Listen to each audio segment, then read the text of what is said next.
Assalamualaikum warahmatullahi wabarakatuh.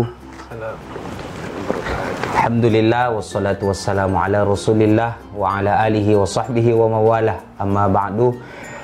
Brocik-brocik dimanapun kita seluruhnya berada, mudah-mudahan sehat selalu dan selalu dalam lindungan Allah Subhanahu wa taala. Amin.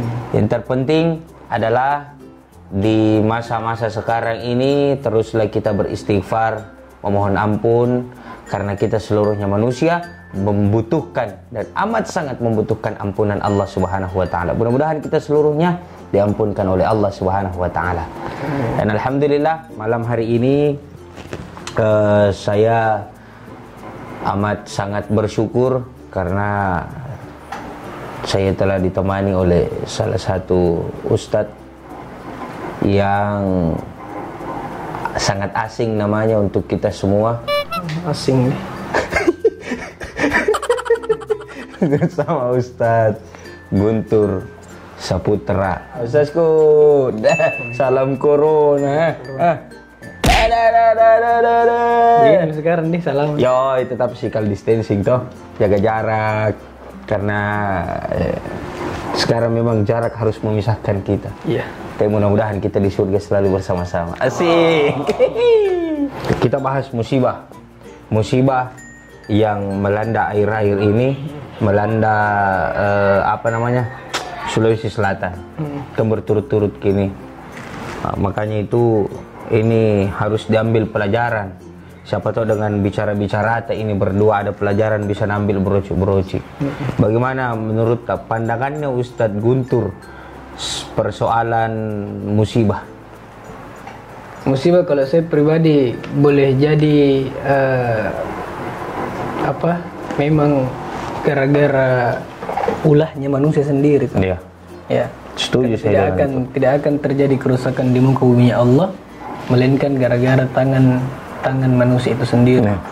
Jadi bisa ambil pelajaran. Oh, siapa tahu gara-gara ulah sendiri setiap pribadi manusia yang bisa dijadikan pelajaran bahwa musibah itu akan turun di tengah-tengah kita. Berarti garis besarnya karena ulah tangan manusianya sendiri. Ma'asabaka min musibatin fa min nafsik. Kata Allah, kalau ada musibah di antara kalian yang melanda kalian, fa min nafsik, maka itu karena ulah tangan manusia itu sendiri. Sikapnya sendiri. Oh begitu deh. Iya, betul. Terus. Siapa tahu selama ini jauh dari Allah toh. Tidak bisa dipungkiri. Yang biasa Allah panggil untuk menghadap kepadanya, diabaikan ya. Iya, betul. Disyariatkan untuk berbuat baik kepada sesama, tapi jadi bajingan-bajingan yang ada di luar kan boleh jadi, Ustaz. Ya, memang tidak semua manusia seperti itu, tapi kan ketika kita ambil satu analogi bahwasanya ketika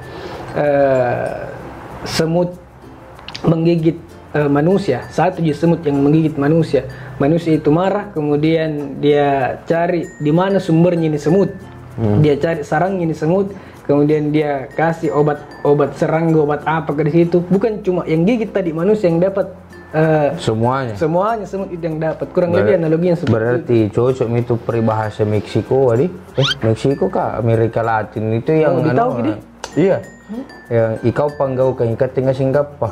Meksiko itu. Iya, Meksiko. Iya. Ikau panggaukan ikat tengah singgapa. Jadi satu yang berbuat semua yang kena. Betul, Ustaz. Jadi memang tidak bisa juga dipungkiri, Ustaz, sebenarnya tuh. Kalau secara logika sederhana tidak bisa dipungkiri maksiat kayak ini.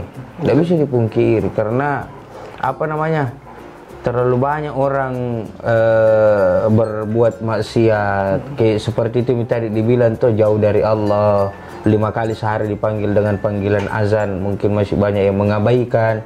Makanya mungkin saatnya sekarang Allah tegur. Iya. Lewat musibah itu. Apalagi sekarang ini Ustaz, kan bermunculan kelompok-kelompok yang bersatu untuk bagaimana caranya supaya bisa sesama jenis sama jenis tuh LGBT. LGBT. Nah, itu sudah mendunia kayaknya itu. Mendunia ini. Ya, perempuan sama perempuan, laki-laki sama laki-laki. Begitu. Kita diberikan akal sama Tuhan ya untuk berpikir. Kenapa kita mau dikalah dengan yang namanya binatang? Binatang saja itu tahu mana lawan jenisnya, mana sesama jenisnya. Jadi mungkin salah satunya Ustaz Guntur ini bermaksud untuk bukan menyinggung sih, tapi tidak menuduh juga, cuman ya kalau bisa yang sesama jenis LGBT itu hentikan, karena tidak ada, memang kodratnya manusia ini diciptakan oleh Allah berpasang-pasangan, laki-laki dengan perempuan, jantan dengan betina, memang sudah begitu garisnya Allah, ketentuannya Allah. Nah, kita coba lawan melawan arus. Makanya maksiat semakin banyak kita lakukan, semakin banyak kita lakukan dosa, maka semakin banyak juga Allah menurunkan musibah untuk kita. Yang parahnya bukan cuma dia yang kena. Iya, betul. Nah, yang kedua, ada pandangan begini, saya berpikir justru di sinilah tugasnya dai-dai muda, ustadz-ustadz, penceramah-penceramah, mubalik, apapun itu sebutannya. Justru di sinilah memang harus menebar dakwah lagi, berdakwah lagi, dikemas sebisa mungkin untuk kita masuki saudara-saudara kita yang sudah melawan arus. Tabe, minta maaf, brocik. Nah, LGBT, maksiat khamar, minum-minuman keras, kemudian judi, ya. Dan saya mau pesan begini, jangan jauhi itu. Orang yang masih bergelut di LGBT, orang yang bergelut di judi, khamar, masih mabuk-mabukan mungkin, jangan dimusuhi. Jangan benci orangnya. Jangan dibenci orangnya, jangan dimusuhi. Karena kalau semakin kita musuhi, mereka semakin menjadi-jadi. Betul. Mereka semakin menjadi-jadi, maka perlu kita adakan pendekatan yang lembut, yang halus, sesuai dengan gaya Rasulullah Sallallahu Alaihi Wasallam berdakwah. Ya. Kita coba adakan pendekatan, kita rangkul dia, karena Islam kan memang bukan memukul tapi merangkul. Saya selalu bilang begini, jangki selalu lihat nilai orang dari luarnya. Betul. Jangan lihat orang pakai baju koko, pakai jubah, pakai songkok pasti masuk surga, belum tentu. Siapa tahu mereka teman-teman mungkin yang masih mabuk-mabukan ini hari, besok atau lusa atau bulan depan dapat hidayah. Lebih bagus imannya daripada kita ini. Makanya tugasnya kita ini merangkul mereka, masuki mereka supaya berhenti berbuat maksiat. Berarti musibah yang Allah turunkan ini tidak lain karena ulah tangan manusia itu sendiri. Betul. Kan kalau kita kembali kepada sejarah, kita lihat sejarah kan syarat dengan makna, syarat dengan pelajaran. Semua umat-umat terdahulu, ketika umat terdahulu di zaman-zaman nabi-nabi terdahulu sebelum Nabi Muhammad, itu kan ketika mereka berbuat yang di luar daripada ketentuannya Allah, coba baca sejarah pasti Allah turunkan. Seperti kaumnya Nabi Lut, kaum Sodom, LGBT. Nah, itu kan memang Allah balikkan, bahkan Allah balikkan itu posisi tanahnya diangkat ke atas lalu dibalik ke bawah lagi. Jadi dibalik kaum Sodom itu pada waktu itu karena tidak mau dengar dakwanya Nabi Lut. Nah, jadi memang banyak sejarah-sejarah yang telah menggambarkan seperti itu. Bayangkan bro, belum selesai, belum kering bagus-bagus ini COVID-19 atau corona, datang lagi jadi Ponto Bantaing kono. Banjir. Kemudian belum kering bagus ini jadi Ponto Bantai, longsor lagi Toraja. Belum selesai longsor Toraja, masih sementara proses kodong masuk lagi di Masamba. Di Masamba banjir bandang sampai sekarang. Makanya ini menurut pandangan kami bahwa musibah itu tidak akan terjadi kalau bukan ulah tangan manusia itu sendiri. Jadi jangan undang itu musibah ya bro cu. Jadi memang manusia yang selalu mengundang itu musibah, betul tidak? Betul. Wah, ekspresi itu ya. Jadi memang manusia. Saya sering bilang begini sama komunitas hijrah. Mungkin sekarang tidak sholat subuh ki. Besok mungkin bisa ke sholat subuh. Biar nih pelan-pelan. Yang penting istiqamah. Alladzi khalaqal mauta wal hayata liyabluwakum ayyukum ahsanu amala. Siapa di antara kalian yang paling bagus amalan? Bukan yang banyak. Bukan yang banyak. Alladzi khalaqal mauta. Dialah Allah yang menciptakan kematian. Wal hayata, kemudian menghidupkan kalian. Liyabluwakum, lalu kemudian menguji kalian. Jadi memang diuji. Nah, ketika musibah itu turun, apa yang harus kita lakukan? Satu, perbanyak istighfar. Dua, kembali kepada Allah. Alladzina idza asabatuhum musibah qalu inna lillahi wa inna ilaihi raji'un.